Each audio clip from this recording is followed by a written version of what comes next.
Hubungan harmonis antara Krisdayanti dan Anang Hermansyah memicu perasaan cemburu dari Ashanty. Bagaimana tidak, secara mengejutkan Anang mendadak menyebut akan mengirimi kadisapan akrab Krisdayanti sebuah surat. Hal itu terungkap melalui sebuah unggahan pada kanal YouTube The Hermansyah A6 yang tayang pada baru-baru ini. Awalnya dalam unggahan itu, Ashanty bercerita bahwa ia sangat pusing semalaman lantaran harus membuat surat untuk Aurel Hermansyah. Perlu diketahui surat itu nantinya akan dibacakan pada saat acara pengajian berlangsung. Lantaran tak ingin ada kalimat yang terlewat, Ashanty pun diminta untuk menuliskan pesannya. Ucapan Ashanty tersebut rupanya sedikit membuat Anang Hermansyah kebingungan. Dengan nada bercanda, Anang Hermansyah justru berceloteh apakah dirinya harus membuat surat untuk Krisdayanti juga. Mendengar pertanyaan sang suami, Ashanty pun langsung merasa cemburu dan sampai hampir melempar Anang dengan serbet makan yang sedang ia pegang saat itu.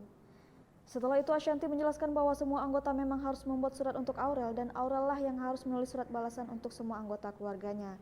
Selanjutnya tiba-tiba Ashanty kemudian melontarkan pertanyaan pedas kepada suaminya. Seolah kebingungan, Anang Hermansyah pun menjawab asal pertanyaan Ashanty. Setelah mendengar jawaban suaminya itu, Ashanty lantas tertawa. Diakui Ashanty ia tak mempermasalahkan candaan Anang tersebut. Baginya kisah dengan Krisdayanti adalah masa lalu Anang Hermansyah.